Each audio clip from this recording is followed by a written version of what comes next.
Guys,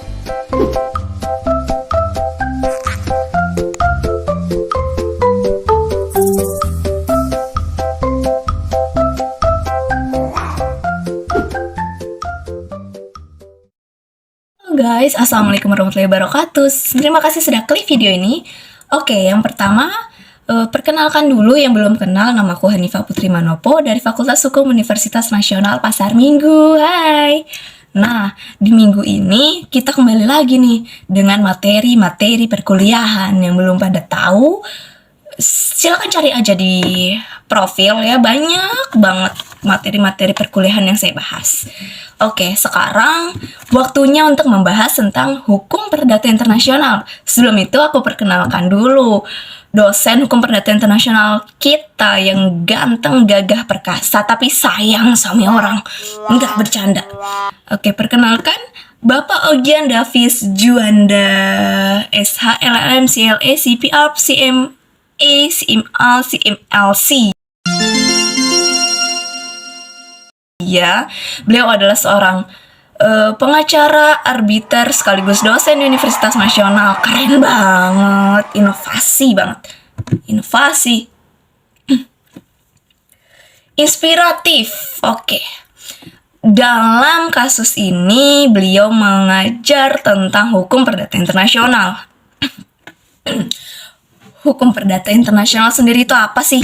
Nanti saya bahas. Sebelum itu, aku mau kasih tahu dulu guys. Aku mau kasih tahu kalau kita akan membahas tentang perceraian antara warga negara asing dengan warga negara Indonesia yang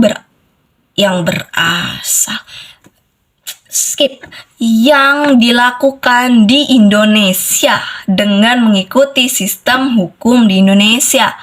Sebelum masuk ke perceraian, alangkah baiknya kita mengetahui dulu apa sih hukum perdata internasional. Pasti pada bertanya-tanya ya kan, apa itu hukum perdata internasional?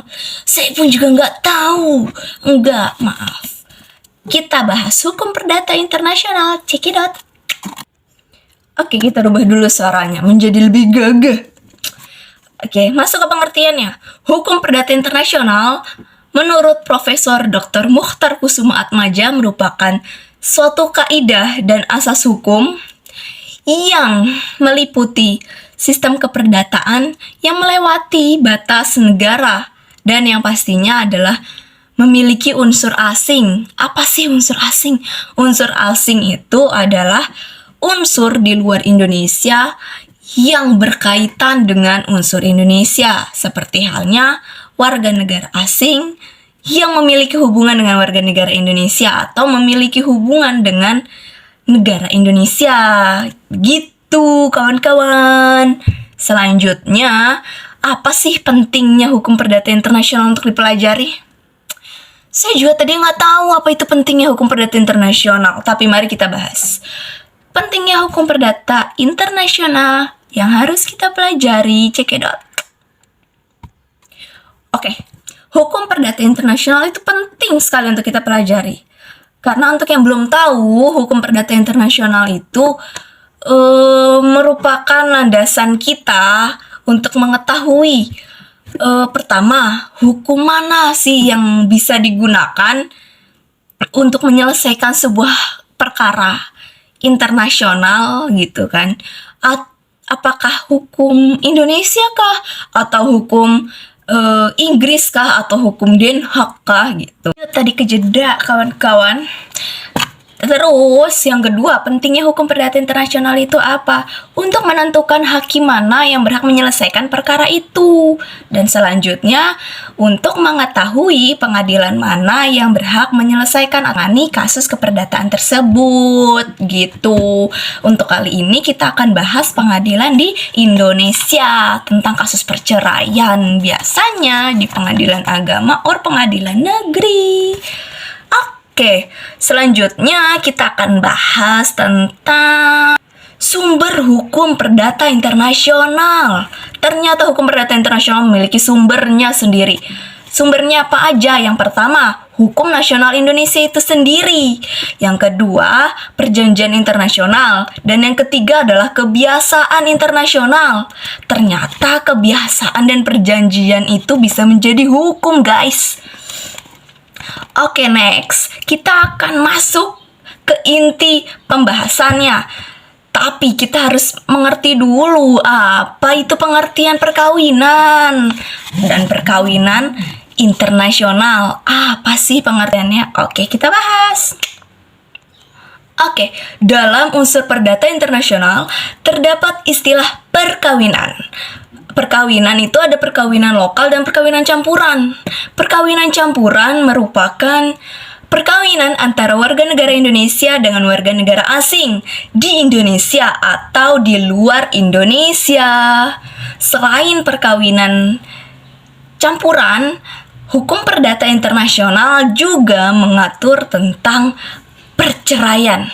Kan pasti ada perkawinan dengan perceraian. Nah, yang kita bahas adalah perceraiannya gitu. Perceraian pada perkawinan campuran.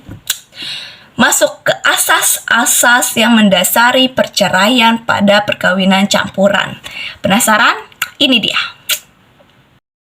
Oke, asas yang mendasari perceraian pada perkawinan campuran diantaranya adalah yang pertama, sistem hukum tempat perkawinan tersebut dilangsungkan atau lex loci celebrations. Yang kedua, sistem hukum dari tempat suami atau istri bersama-sama menjadi warga negara setelah perkawinan. Misalnya, si A menikah dengan si B. Si A adalah warga negara Indonesia dan si B adalah warga negara asing. Jika si A mengikuti suaminya, si B menjadi warga negara asing, maka nanti perceraiannya akan dilaksanakan sesuai dengan peraturan perundang-undangan di negara tempat tinggal si B itu. Nah, oke, sampai sini paham? Selanjutnya, asas yang ketiga adalah sistem hukum dari tempat suami istri berkediaman tetap setelah perkawinan atau bisa disebut dengan habitual residence. Yakni, kalau misalnya kita setelah menikah terus kita tinggal di negara Inggris misalnya, terus kita ingin bercerai di negara Inggris, kita mengikuti sistem hukum yang ada di negara Inggris gitu. Nah, asas yang terakhir yaitu yang keempat, yaitu asas tempat diajukannya perceraian atau lex fori biasa disebut gitu. Maksudnya tempat diajukannya perceraian, misalnya istrinya mau bercerai di Indonesia, memasukkan data cerai di Indonesia, ya harus mengikuti aturan Indonesia. Seperti itu, pemirsa. Nah, sudah tahu kan apa aja sih perkawinan campuran, perceraian, dan lain sebagainya. Berhubung Oke. Aduh, suara serak. Skip dulu. Oke, dari sekian banyak penjabaran yang sudah aku jabarin, aku yakin kok kalian pasti ngerti. Ternyata memang pengetahuan itu nggak perlu sampai sekolah gitu, yang nggak mau. Tapi kalau yang mau ya harus sekolah lah. Beda loh diajarin sama internet dengan diajari sama dosennya langsung.